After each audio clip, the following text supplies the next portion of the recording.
Friends, 70th BPSC के लिए 50 दिन से भी कम टाइम बचे हैं। 1950 सीटों के लिए फ़ाइट होने वाली है। 8 लाख लोग फॉर्म भरने वाले हैं।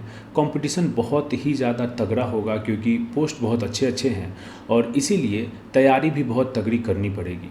इसी कड़ी में मैं 5 स्ट्रैटेजी आपको बताने वाला हूं जो कि आपको बहुत ज़्यादा हेल्प करेगा आगे के दिनों में तैयारी में और धार देने के लिए, और इसीलिए इसको थोड़ा सा अच्छे से आप देख लीजिए।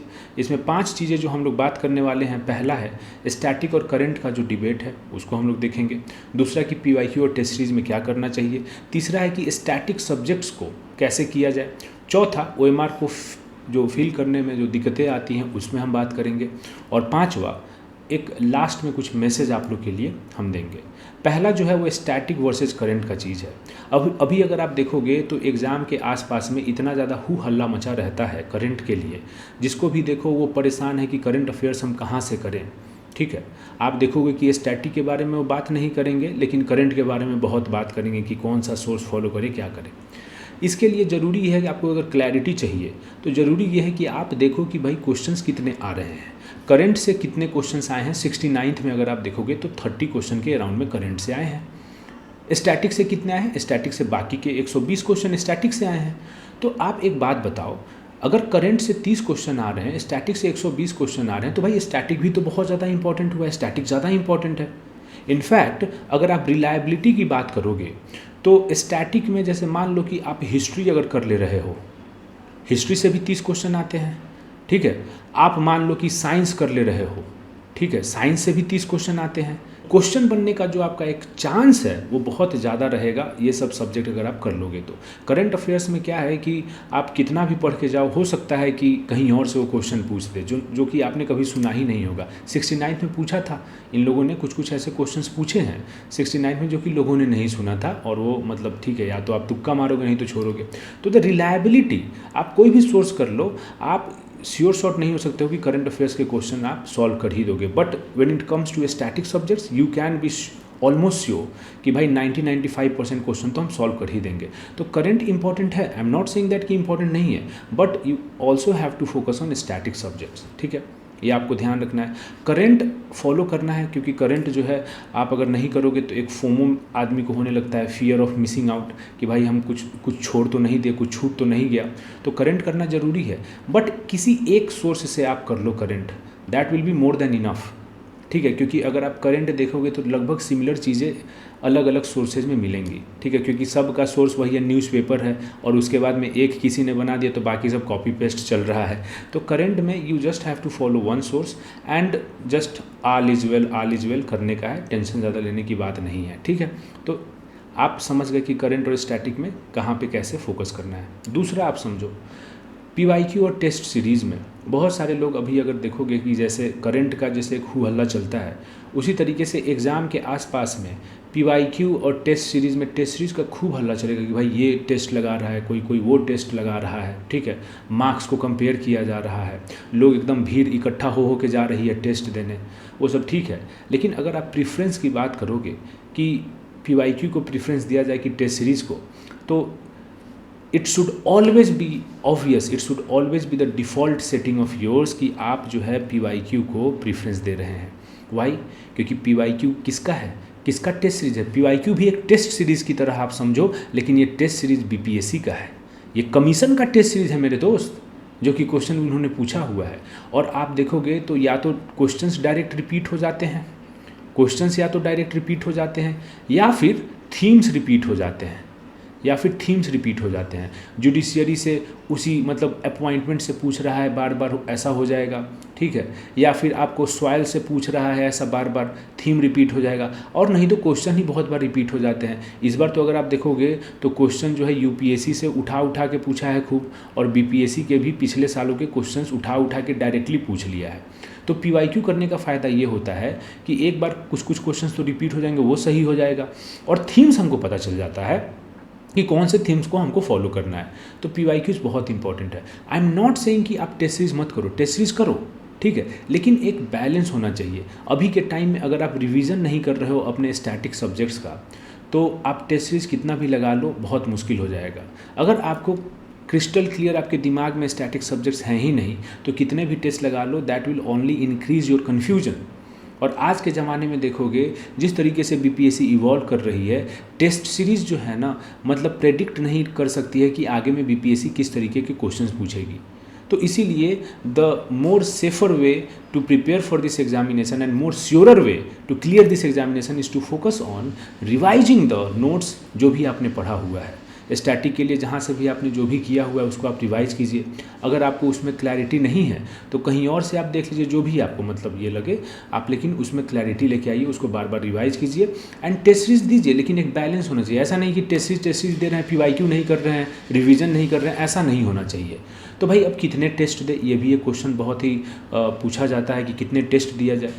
तो देखो अलग अलग लोग के लिए डिपेंड कर सकता है, ठीक है, लेकिन एक मैं आइडियल बोलूँगा कि अगर सेक्शनल आप दे रहे हो तो सेक्शनल जो है 2 दे दो हर सब्जेक्ट के लिए। जैसे पॉलिटी के लिए 2 दे दो, साइंस के लिए 2 दे दो, ठीक है, ज्योग्राफी के लिए 2 दे दो, इस तरीके से। और फुल लेंथ टेस्ट आप जो है ना 4 से 5 दे दो, that will be more than enough. इसके आगे मत लगाओ, ठीक है, इतना आप कर लोगे, that will be more than enough. And सबसे बड़ी चीज़ ये है कि क्या होता है कि लोग टेस्ट सीरीज़ लगा तो लिए, उसमें से अपना मार्क्स कैलकुलेट कर लेते हैं, या फिर कहीं पे वो अटेम्प्ट कर रहे हैं, कहीं पे दे रहे हैं तो मार्क्स उनको मिल जाता है। अब सॉल्यूशन कहीं से मिला उनको, बट सॉल्यूशन वो देख नहीं रहे हैं। भाई सिर्फ अटेम्प्ट करने से आपको जो है ना पता नहीं चलेगा कि आपकी गलतियाँ कहाँ हैं। You will not be able to improve upon your preparation अगर सिर्फ आपने अटेम्प्ट करके छोड़ दिया। आपको अपना जो भी टेस्ट आपने दिया उसको एनालाइज भी करना पड़ेगा। एनालाइज करना पड़ेगा, आपको देखना पड़ेगा कि आपने टाइम अच्छे से मैनेज किया कि नहीं। 2 घंटे का अगर पेपर है तो आपको 2 घंटे में 150 क्वेश्चन आप कर पाए कि नहीं, that you will have to see. आपको ये देखना पड़ेगा कि आप कितने क्वेश्चन अटेम्प्ट कर पा रहे हैं, ठीक है, क्योंकि आपको एग्ज़ाम में 130 के आसपास में अटेम्प्ट करना ही पड़ेगा, अनलेस कि आपका एक्यूरेसी एकदम पगलवा लिखा है कि 100%, 99% आपका एक्यूरेसी है। अगर ऐसा नहीं है तो आपको 130 अटेम्प्ट करना ही पड़ेगा। मेरे दोस्त 90-92 जा रहा है आपका कट ऑफ, ठीक है। अगर आप 130 अटेम्प्ट करोगे, 20-25 आपका गलत होगा, 20-25 गलत होगा, मतलब 100 या 110 के आसपास में आपका सही होगा। और उसमें से 20-25 गलत हुआ तो मतलब 10 नंबर इसके इधर डिडक्ट कर लो लगभग, तो मतलब टोटल तब मिला जुला के आपको 90-95 के आसपास में नंबर आएगा, 100 के आसपास में। तो 130 आपको अटेम्प्ट करना है एंड इसीलिए आपको यहाँ पे भी अटेम्प्ट्स को देखने हैं। अगर आप 110 ही अटेम्प्ट किए हैं टेस्ट में तो उसको बढ़ाइए। 2 घंटा में अगर आप 110 ही 120 ही कर पाए, थोड़ा बढ़ाना पड़ेगा, ठीक है। उसके बाद में आपको एक्यूरेसी भी चेक करना है। देखो हम लोग जब एग्ज़ाम में बैठते हैं तो ज़रूरी नहीं है, मतलब इनफैक्ट ये होगा ही होगा कि आपको 50-60 क्वेश्चन के आंसर के बाद में, मतलब 50-60 क्वेश्चन ऐसे होंगे जिसका कि आपको श्योर शॉर्ट पता होगा। Even if you are a sincere aspirant, ऐसा नहीं है कि जो तैयारी नहीं कर रहे हैं बस उन्हीं को 50-60 का पता है, बाकी जो सिंसियर है उनको तो 100-150 सबका पता है, ऐसा होगा ही नहीं। 60-70 क्वेश्चन का जो है आपको आंसर पता होगा, बाकी आपको जो है ना चांसेस लेने पड़ेंगे, तुक्का मारना पड़ेगा। तो ये तुक्का जो है ना आप टेस्ट सीरीज में भी मारोगे and you will have to check your accuracy. तो ये सारी चीज़ें एनालिसिस की बात होती है। एनालिसिस में आप ये भी देखोगे कि भाई आप कौन कौन से टॉपिक में ज़्यादा गलत कर रहे हैं। जैसे टेस्ट जो भी आप दे रहे हो उसमें अलग अलग सब्जेक्ट से क्वेश्चन आ रहे हैं। अगर आपका इकॉनमी में ज़्यादा गलत हो रहा है, मतलब इकॉनमी में आपको और भी बेटर प्रिपेयर करने की ज़रूरत है, इकॉनमी के कॉन्सेप्ट्स को और भी बेटर करने की ज़रूरत है। तो these are the hints that you get from the test series. अगर आपका टाइम मैनेजमेंट गलत हो रहा है, भाई आप पूरा क्वेश्चन पढ़ ही नहीं पाए, तो नेक्स्ट टाइम आपको ये इंप्रूव करने की ज़रूरत है। आपको अटेम्प्ट्स अगर कम हो पा रहे हैं तो अटेम्प्ट्स बढ़ाने की ज़रूरत है। तो these are the basic pillars जिस पे आपको इंप्रूव करने के लिए test are a good way, ठीक है। तो ये आपको ध्यान रखना है। अब देखो स्टैटिक सब्जेक्ट्स की जहाँ तक बात है, हमने क्या बोला कि 120 क्वेश्चन आपको स्टैटिक से आता है। तो स्टैटिक से जब 120 क्वेश्चन आ रहा है तो इसको बहुत अच्छे से करना पड़ेगा, बिकॉज बिना स्टैटिक के, it is true for BPSC as well as UPSC, कोई भी एग्जाम ले लो कॉम्पिटिटिव इंडिया की, बिना स्टैटिक को स्ट्रॉन्ग किए हुए you can not clear the exam only. और स्टैटिक को इसलिए बहुत इंपॉर्टेंट है अच्छे से करना, ठीक है। आप देखो प्रायोरिटी किसको दोगे, स्टैटिक तो करना है लेकिन प्रायोरिटी किसको दिया जाए, ये इंपॉर्टेंट एक इशू है कि भाई पहले कौन सा हम सब्जेक्ट करें। तो प्रायोरिटी आप उन सब्जेक्ट्स को दीजिए जहाँ पे श्योर शॉर्ट रिटर्न्स हैं। इसका मतलब क्या हुआ कि भाई कुछ सब्जेक्ट्स ऐसे हैं जिसका कि आप अगर प्रिपरेशन कर लिए ना, जिसको कि आप अच्छे से प्रिपेयर कर लिए, तो उसके क्वेश्चंस आप लगभग मतलब 100% एक्यूरेसी के साथ में बना दोगे। हम बताते हैं जैसे मान लो हिस्ट्री हो गया। हिस्ट्री अगर आप पढ़ लेते हो तो आप मतलब 30 क्वेश्चन आते हैं हिस्ट्री से, और उसमें से 27-28 आप सही कर ले जाओगे, क्योंकि हिस्ट्री से ऐसा नहीं है कि रैंडम क्वेश्चन पूछते हैं। हिस्ट्री से बहुत ही प्रेडिक्टेबल क्वेश्चंस आते हैं, प्रेडिक्टेबल टॉपिक से आते हैं, एंड अगर आप अच्छे से कर रहे हो तो ये सही होगा। तो you have to focus on this subjects first. History आप कर लो, हिस्ट्री से 30 क्वेश्चन आते हैं। पॉलिटी की अगर आप बात करो तो पॉलिटी में 10 से 15 क्वेश्चन के आसपास में आते हैं, लेकिन इसको आप अच्छे से करोगे तो अगेन इसमें एक्यूरेसी लगभग 100% है, गलत नहीं होगा। समझ रहे हो? आप जो है ज्योग्राफी को करो, ज्योग्राफी से इस बार देखोगे 69th में एनसीईआरटी से क्वेश्चन पूछा हुआ है, plate tectonics, sea floor spreading, soil से क्वेश्चन पूछा हुआ है, तो ये भी 10 से 15 के आसपास में क्वेश्चन आ रहा है, इसको भी अच्छे से करो। इसमें भी 100% के लगभग में एक्यूरेसी रहेगी, गलत नहीं होगा अगर आपको आता है तो, अगर आपने प्रिपेयर किया हुआ है।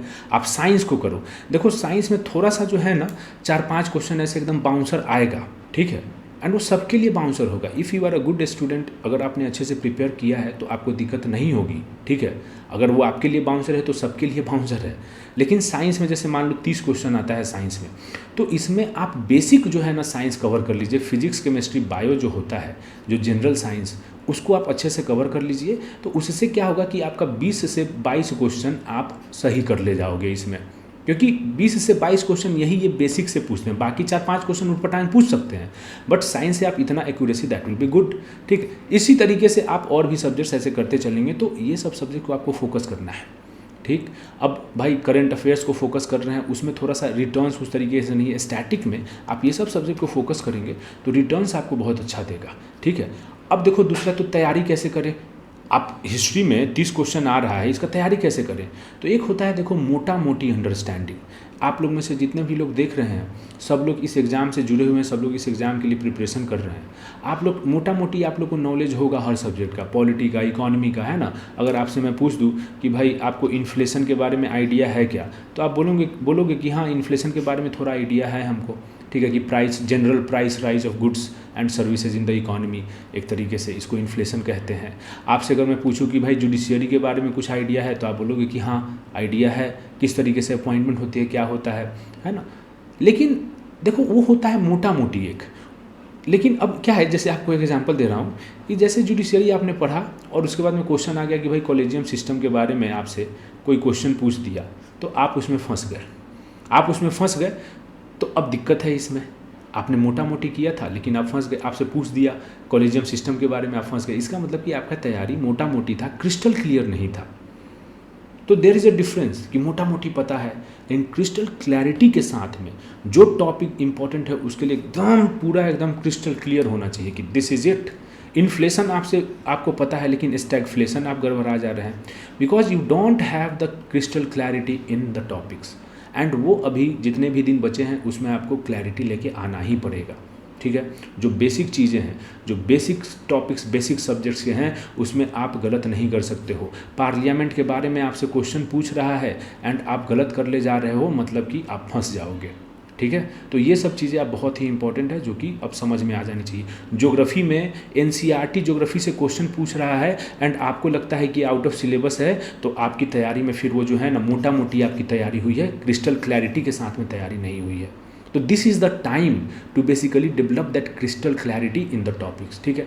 और सबसे इंपॉर्टेंट चीज़ एक मैं बताऊंगा इसमें, जैसे कुछ लोगों के साथ क्या होता है कि भाई उनको लगता है कि मेरा ये सब्जेक्ट वीक है, ठीक, तो वो क्या करते हैं, छोड़ो वीक है तो इसको हटा ही देते हैं, बोरिंग है। बाकी जो मेरा स्ट्रॉन्ग सब्जेक्ट है उसको बहुत बढ़िया से करेंगे कि उसमें से हमारा एक भी क्वेश्चन गलत नहीं हो, और वीक वाले को पूरा वो छोड़ के चले जाएंगे। ऐसा गलती नहीं करना आप।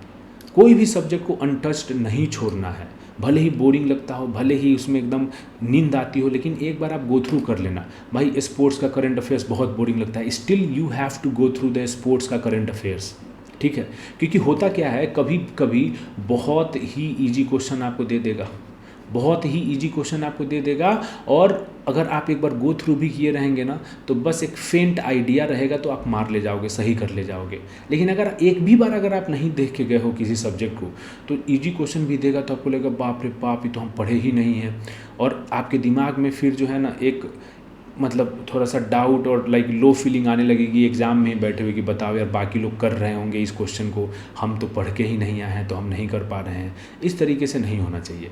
तो कोई भी सब्जेक्ट को छोड़ के नहीं जाना है, थोड़ा थोड़ा टच कर देना है, कम से कम एक बार गो थ्रू कर लेना है, ठीक। ये आप क्लियर कर लिए। OMR देखिए, अब OMR क्या होता है कि OMR feeling is about execution.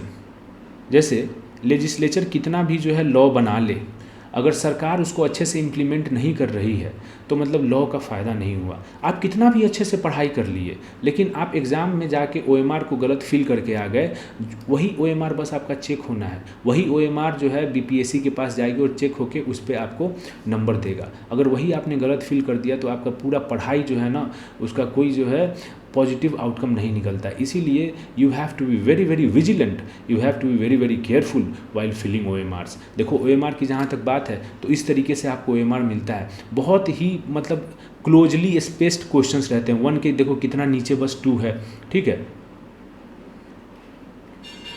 बहुत ही क्लोजली स्पेस्ड क्वेश्चंस रहते हैं। 1 के नीचे देखो कितना नीचे 2 है, 2 के नीचे 3, 3 के नीचे 4। अगर आप ध्यान से नहीं भरोगे ना तो 1 का 2 में भर दोगे, 2 का 3 में भर दोगे। तो जब भी आप OMR भरो तो क्वेश्चन को देख के भरना है कि भाई जैसे होता क्या है कि आप क्वेश्चन पेपर है, उसमें 1 का आपने कुछ B मारा, 2 का जो है ना आपने 2 को अभी स्किप किया हुआ है, 3 का C मारा, 4 का D मारा। लेकिन आप जब OMR भर रहे हो तो आप क्या कर रहे हो पता है, आपने क्या किया कि 1 का तो B आपने भरा और 2 आपने क्वेश्चन नहीं 2 आपने सॉल्व नहीं किया है, लेकिन आपने 3 का जो C है वो 3 में भरना था, यहाँ पे आपको 2 में भर दिया वो, क्योंकि ध्यान आप नहीं दिए। और इसके वजह से जो है ना 4 का D आपने 3 में D भर दिया, तो आपका ऊपर से एकदम सीरियल वाइज ऐसे गलत होता चला जाएगा। इसलिए बहुत ही ज़्यादा इम्पॉर्टेंट है कि आप ध्यान से OMR को भरेंगे, ठीक है। दूसरा, कब OMR को भरना चाहिए? देखो एग्ज़ाम जो है वो 2 घंटे की है, 2 घंटे की एग्ज़ाम है, 150 क्वेश्चन को आपको सॉल्व करना है। और OMR को अगर अब जैसे कुछ लोगों का क्या होता है कि भाई पौने 2 घंटे या 1.5 घंटे के बाद में लास्ट में बैठ के OMR भरते रहते हैं, ठीक है। लास्ट में कभी कभी क्या होता है, पैनिक हो जाता है आदमी, लास्ट में कभी कभी क्या होता है कि गलत हो जाता है प्रेशर में। इसीलिए मेरा ये मानना है, अगर आप लोग अपने स्ट्रैटेजी में if you are satisfied, if you have no issue, तो आप you can continue with your strategy as to how to fill the OMR। जैसा भी आप फिल कर रहे हैं दैट इज़ गुड। लेकिन अगर आपको अभी कुछ मतलब चेंजेस करने हैं तो एक मैं सजेशन दूंगा, आप एक बार उसको भी अपना के देख लीजिएगा, ठीक है। आप क्या कीजिए कि पहला आइट्रेशन जो फर्स्ट आइट्रेशन होता है पेपर का, जब आप पेपर अटेम्प्ट कर रहे हैं तो फर्स्ट आइट्रेशन में आपको जो श्योर शॉट पता है कि भाई इसका आंसर तो A होगा, B होगा, श्योर शॉट वाले को आप मारिए। और जहाँ पे 2 ऑप्शन में डाउट है, जैसे 4 में 2 ऑप्शन में डाउट है, उसको भी आप तुक्का मारिएगा फर्स्ट आइट्रेशन में ही, because I am telling you आपके पास टाइम नहीं बचेगा सेकेंड आइट्रेशन में ये सब करने का। तो पहले आइट्रेशन में भी इसको भी निपटाइए। जो 2 ऑप्शन में डाउट है तो आप तुक्का उसी से मारिए। ऐसे ही बाद में आके तुक्का ही मारना है तो उसी से मार दीजिए यार, क्या दिक्कत है, ठीक है। जो भी हंच आ रहा है, and let me tell you, generally तुक्का में फर्स्ट इंस्टिंक्ट जो है ना, अगर आपने अच्छे से तैयारी किया हुआ है तो फर्स्ट इंस्टिंक्ट जो आपका होगा वो मतलब ज़्यादा सही होता है। ऐसा हमने खुद के साथ में और बाकी अपने फ्रेंड्स के साथ में भी ये देखा हुआ है। तो पहले आइट्रेशन में आपको श्योर शॉट वाले क्वेश्चंस करने हैं, एंड 2 ऑप्शन में जहाँ पे भी डाउट हो रहा है उसको भी कर देने हैं। तो इसके बाद में जैसे मान लो कि 1-1.25 घंटा ये लगेगा, आपको किसी भी हाल में 1.25 घंटा से ऊपर नहीं लेके जाना है ये फर्स्ट आइट्रेशन को। उसके बाद में बैठ के पहले आप OMR भरिएगा। उसमें हो सकता है कि आपने 80 क्वेश्चन 90 क्वेश्चन ऐसा किया होगा, तो पहले बैठ के 15-20 मिनट में OMR भर दिए। फिर उसके बाद में एक सेकेंड आइट्रेशन करेंगे 15 मिनट का, जिसमें कि कौन से क्वेश्चन होंगे, जिसमें कि 3 ऑप्शन में डाउट है, क्योंकि 2 ऑप्शन वाले तो निपट चुके हैं, 3 ऑप्शन में डाउट है, उसको आप देखेंगे, करने की कोशिश करेंगे, ठीक है। इसमें आप हो सकता है कि फर्स्ट आइट्रेशन में 100, 110 तक मारे होंगे, ये भी हो सकता है, कोई दिक्कत नहीं है। सेकेंड आइट्रेशन में आपको 3 ऑप्शन में डाउट है, उसको आप करेंगे 10-15 क्वेश्चन उसमें ऐसे निपटाएंगे, उसको फिर OMR भरेंगे। और उसके बाद में लास्ट में क्या होगा कि कुछ क्वेश्चन में भाई हंच आ रहा है, कुछ नहीं पता है कि चारों में क्या, लेकिन मन कर रहा है कि इसको A मार दे, इसको B मार दे, तो मारो यार, कोई दिक्कत नहीं है। 130 क्वेश्चन अटैम्प्ट करना है, उसके ऊपर में आपको अगर अटैम्प्ट करने का मन है तो कीजिए, ठीक है, लेकिन 130 क्वेश्चन अटैम्प्ट करना है आपको। तो उसके बाद में जैसे जैसे सेकेंड आइट्रेशन आपने कर लिया, उसके बाद में 2-4 क्वेश्चन और अगर आपको सॉल्व करने का मन है तो जैसे जैसे सॉल्व कर रहे हो वैसे वैसे OMR में भरते चलो एक क्वेश्चन के साथ में, क्योंकि अब टाइम कम है, कभी भी पेपर छिना सकता है। इसीलिए लास्ट में एकदम थर्ड आइट्रेशन में एक क्वेश्चन किए सॉल्व, उसको भरे, फिर दूसरा किए, इस तरीके से करना है। तो OMR इस तरीके से आप अगर फिल कीजिएगा तो दिक्कत नहीं होगा। और ये सब आपको परफेक्शन कहाँ लाना है, ये सब परफेक्शन आपको लाना है टेस्ट सीरीज़ में, ठीक है। आप ये जो आपका स्किल्स सेट है ये आप टेस्ट सीरीज के थ्रू जो है परफेक्ट कर सकते हैं इसको, and it will help you. ठीक है, तो ये बात आपको समझ में आ गई OMR वाली। लास्ट मेरा मैसेज यही है कि गाइज फ्रेंड्स, टाइम बहुत ही प्रेशर वाला है, आई अंडरस्टैंड, एंड बहुत सारे लोगों के जो है एक्सपेक्टेशंस, बहुत सारे लोगों की आशाएं जुड़ी होती है, और सबसे बड़ी बात यह है कि आप जब तैयारी कर रहे होते हो तो बाकी लोग भी ड्रीम्स जो है ना सजाने लगते हैं कि जब आपका होगा तो उनके कुछ ये ड्रीम्स पूरे होंगे, वो ड्रीम्स पूरे होंगे, एंड मतलब कभी कभी बहुत ही ज़्यादा लगता है कि अरे fuck, can I like stand up to those expectations, but life है, चलेगा। सबसे इम्पॉर्टेंट चीज़ है कि आपको खुद में ट्रस्ट रखना है, ट्रस्ट योरसेल्फ। अभी क्या है कि देखो इंडिया में दिक्कत क्या है कि इतना ज़्यादा पॉपुलेशन है, we are the highest population वाला कंट्री है ना, हाईएस्ट पॉपुलेशन है हमारा, हर दूसरा आदमी साला तैयारी कर रहा है स्टेट और ये कॉम्पिटिटिव सर्विसेज का। ठीक है, अब उसमें क्या है कि आप जहाँ पे भी तैयारी करने जा रहे हैं तो या तो लाइब्रेरी में जा रहे हैं या फिर जहाँ पे आप रह रहे हैं तो वहाँ पे भी उस एरिया में रह रहे होंगे जहाँ पे लोग बाकी तैयारी कर रहे हैं, तो आपको कहीं ना कहीं इनकाउंटर होते ही रहता है उन लोगों से जो कि तैयारी कर रहे हैं। अब उनसे आप पूछोगे कि भाई क्या कर रहे हैं क्या नहीं कर रहे हैं, तो कहीं वो कुछ और स्ट्रैटेजी फॉलो कर रहा होगा, they might be in the totally different stage of preparation, उनका कोई और अटैम्प्ट हो सकता है, आपका कोई और अटैम्प्ट हो सकता है। ठीक है, they might be having their own approach towards the examination which might not be the same as yours, उनका कुछ और अप्रोच हो सकता है, आपका कुछ और अप्रोच हो सकता है। ठीक है, तो उस केस में क्या होता है, कभी कभी पीयर प्रेशर बढ़ने लगता है, हमें लगने लगता है कि हमारा स्ट्रैटेजी ठीक नहीं है क्या, ये सब चीज़ें अभी नहीं करनी है।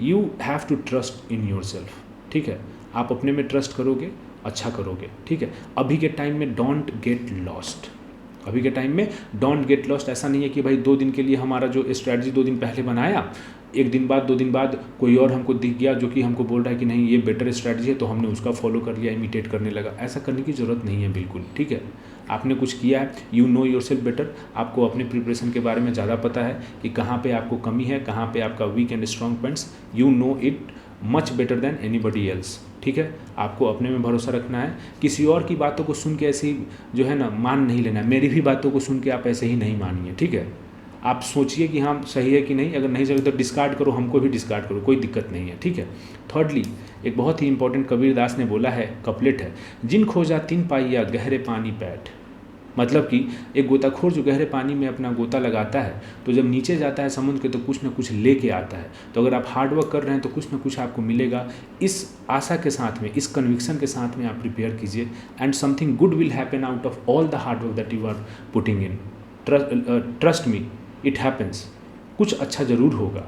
ठीक है, और ये हम सीरियसली रिक्वेस्ट कर रहे हैं आप लोगों से, ये होता है, बिल्कुल होता है। There is some sort of justice in this world, अगर आप हार्ड वर्क पुट करें तो कुछ अच्छा होगा आपके साथ में। ठीक है, और एक और चीज़ बताएंगे, इंडिया में बहुत ही एक एपिडेमिक है कि ज्ञानी लोग तो बहुत हुए, आपके भैया भाभी हो सकता है एग्ज़ाम दिए हुए हो, आपके चाचा चाची पहले एग्ज़ाम दिए हुए, उसके बाद कुछ नहीं हुआ, छोड़िए हटा दी, फिर उसके बाद कुछ और कर रहे हैं, सब आपको ज्ञान देगा कि ऐसे कर लो, वैसे कर लो, ऐसे कर लो। ज्ञानी लोगों का कमी नहीं है, ज्ञान सुनना नहीं है। ठीक है, ज्ञान को जो है इग्नोर मारिए, अपना तैयारी बढ़िया से कीजिए। I hope this video help you a bit in your preparation, and I just want कि आप लोग अच्छे से प्रिपेयर कीजिए। See you in the next video, bye.